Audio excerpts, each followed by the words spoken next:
Halo guys, assalamualaikum warahmatullahi wabarakatuh. Di video sebelumnya kita sudah bahas lengkap Xiaomi Redmi Note 14, produk terbaru dari Xiaomi yang dijual dengan harga 2,4 juta. Dan sekarang aku mau sharing ke kalian apa saja kelebihan serta kekurangan yang dimiliki Redmi Note 14 ini. Jadi buat kamu yang berencana mau beli, pastikan tonton videonya sampai akhir supaya tidak salah pilih. Karena pembahasan seperti ini sangatlah penting sebelum kita beli sebuah HP. Dan untuk kelebihan yang pertama adalah punya spesifikasi yang gahar. Hampir 90% orang ketika beli HP baru pasti yang diutamakan adalah spesifikasinya terlebih dahulu. Karena percuma saja ya kan, kalau harganya mahal dan bermerek tapi dapur baju yang digunakan biasa saja dan tidak cukup untuk menunjang kebutuhan sehari-hari. Namun untuk HP yang satu ini kamu tidak usah khawatir ya guys ya, karena sudah ditenagai dengan chipset gahar MediaTek Helio G99 Ultra octa-core 2,2 GHz, fabrikasi hanya 6 nanometer.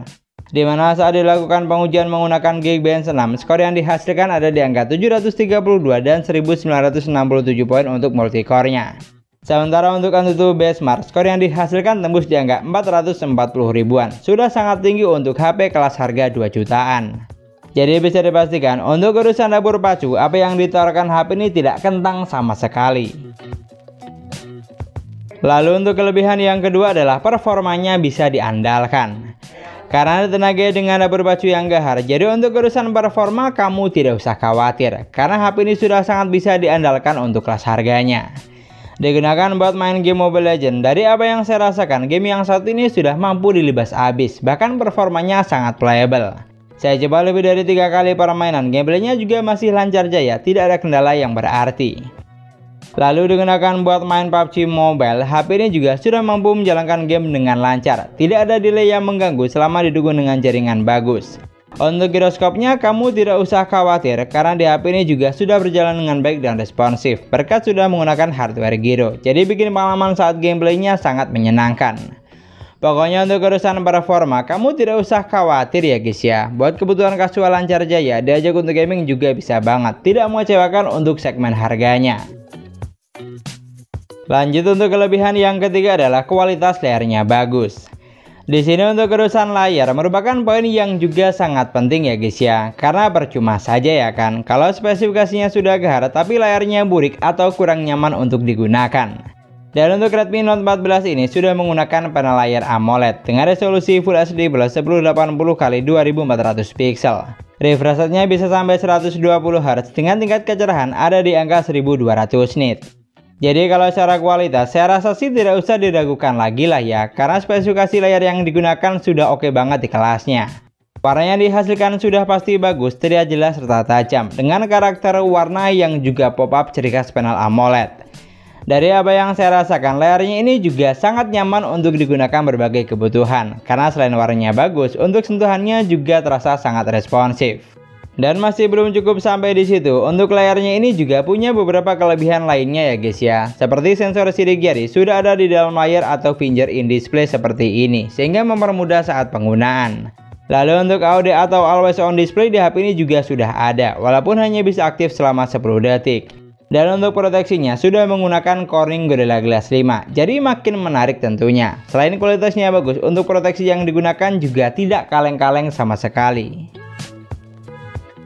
Sedangkan untuk kelebihan yang keempat adalah baterainya awet dan chargingnya juga ngebut. Untuk bagian baterai, HP ini memiliki kapasitas lumayan besar, 5500 mAh dengan kecepatan isi daya sudah turbo charging 33 watt. Yang mana setelah saya coba untuk isi daya dari 10 sampai full 100%, di sini hanya butuh waktu sekitar 1 jam 13 menit saja. Terbilang ngebut untuk kelas harganya, cocok buat kita yang sukanya cacat. Dan tidak hanya ngebut, untuk daya tahan baterainya HP ini juga bisa diandalkan ya guys ya, karena screen on time-nya bisa di atas 7 jam. Jadi sangat menarik tentunya, selain chargingnya yang ngebut, tapi untuk daya tahan baterainya juga bisa diandalkan. Dan untuk kelebihan yang keempat yaitu hasil kameranya memuaskan. Buat kamu yang belum tahu, HP ini dibekali dengan 108 megapiksel kamera utama, 2 megapiksel kamera bokeh, 2 megapiksel kamera makro, dan untuk kamera selfie-nya sebesar 20 megapiksel. Untuk harga 2 jutaan, besaran megapiksel yang digunakan sudah cukup lumayan ya guys ya. Ditambah untuk fitur kamera yang ditawarkan juga ada banyak. Selain foto dan video, masih ada 10 fitur menarik lainnya. Lalu untuk urusan perfotoan, dari contoh yang ada, HP ini sudah mampu menghasilkan jepretan foto yang bagus menurut saya. Detail gambarnya dapat, tingkat ketajamannya oke, dan yang saya suka saturasi warnanya juga cukup pop up, baik saat foto di indoor maupun outdoor. Pokoknya untuk foto menggunakan kamera belakang di sini saya sangat puas, karena hasil fotonya bagus, bisa banget diandalkan untuk menunjang kebutuhan sehari-hari. Sedangkan untuk kamera selfie-nya, dari contoh berikut, foto yang dihasilkan juga sudah lumayan ya guys ya. Gambarnya terlihat jernih serta tajam dengan karakter warna yang juga cukup fresh, baik saat foto di indoor maupun outdoor. Pokoknya untuk urusan perfotoan di sini saya cukup puas ya, karena hasil fotonya bagus, baik saat jepret menggunakan kamera belakang maupun depan. Dan tidak hanya hasil fotonya saja yang bagus, untuk perekaman videonya juga tidak mengecewakan. Seperti yang kamu lihat, videonya terlihat jelas serta tajam, dan untuk karakter warnanya juga bukan tipikal yang flat. Sama satu lagi, videonya terbilang stabil atau minim guncangan. Jadi sangat menarik tentunya, karena tidak hanya hasil fotonya yang bagus, tapi untuk perekaman videonya juga bisa diandalkan. Lalu untuk kelebihan yang kelima adalah jumlah sensornya lengkap. Di sini untuk urusan sensor, HP ini memiliki jumlah sensor yang lengkap ya guys ya, dimana sensor penting seperti cahaya, magnet, orientasi, dan giroskop hardware sudah ada. Buat yang butuh sensor NFC kamu tidak usah khawatir, karena di HP ini juga sudah ada. Bahkan sensor remote atau ear blaster juga tidak ketinggalan. Jadi makin tambah menarik ya guys ya, karena hal sepele tapi penting seperti sensor remote oleh Xiaomi tidak dilupakan. Yang mana poin ini jarang ada di merek lain yang dijual dengan harga setara. Dan untuk kelebihan yang keenam yaitu fiturnya lengkap. Bicara soal fitur, HP ini sudah berjalan di Android 14 basis HyperOS, yang mana dari pengalaman selama penggunaan, menurut saya OS-nya nyaman untuk digunakan. Tampilan UI-nya sangat kekinian serta gampang untuk dipahami. Dan yang paling saya suka, untuk fitur yang ditawarkan juga lengkap. Dimana fitur penting seperti ketuk 2 kali untuk on off, play layar jadi 2, screenshot 3 jari, rekam layar, mode game turbo, dan screen mirroring sudah ada. Bahkan jika kita kulik lebih dalam lagi, masih banyak fitur menarik lainnya yang ditawarkan. Pokoknya paket lengkap lah, cocok buat kamu yang suka HP dengan fitur melimpah atau serba ada. Dan masih belum cukup sampai di situ, untuk jaminan update OS-nya di sini juga panjang ya guys ya, jadi kamu tidak usah khawatir. Itulah tadi 6 kelebihan yang harus kamu ketahui sebelum beli Xiaomi Redmi Note 14. Sekarang kita akan bahas apa saja kekurangan yang dimiliki HP ini. Dan untuk kekurangan yang pertama adalah slot SIM tray-nya masih hybrid. Di sini untuk slot SIM tray yang digunakan agak disayangkan masih hybrid atau 2 slot ya guys ya. Jadi SIM 1, SIM 2, dan micro SD tidak bisa dipasang secara bersamaan, harus ada yang mengalah salah satu. Mau pakai SIM 1 dan SIM 2 sekaligus atau hanya bisa SIM 1 dan micro SD tambahan. Agak disayangkan tentunya karena harus ada yang dikorbankan salah satu. Tidak seperti HP 1 jutaan yang rata-rata sudah menggunakan triple slot. Lalu untuk kekurangan yang kedua adalah tidak ada kamera ultrawide. Untuk bagian kamera belakang di sini tidak ada kamera ultrawide-nya ya guys ya, melainkan hanya ada kamera utama, bokeh, dan makro saja.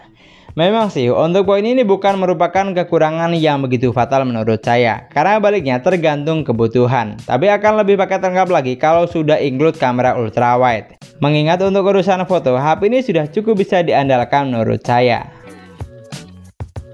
Itulah tadi kelebihan serta kekurangan yang harus kamu ketahui sebelum beli Xiaomi Redmi Note 14. Di sini untuk poin kekurangannya terbilang minim ya guys ya. Dan untuk kelas harga di bawah 2,5 juta, HP ini sangat menarik untuk dilirik menurut saya. Karena apa yang ditawarkan sudah paket lengkap. Desainnya bagus, kualitas layarnya oke, memori besar, spesifikasi gahar, performa lancar, baterainya besar, dan kameranya juga bisa diandalkan. Pokoknya buat penggunaan santai sudah lebih dari cukup, dipakai untuk kebutuhan gaming juga masih oke. Atau bisa dibilang HP ini cukup all-rounder, cocok untuk berbagai kebutuhan dan masuk di semua kalangan umur.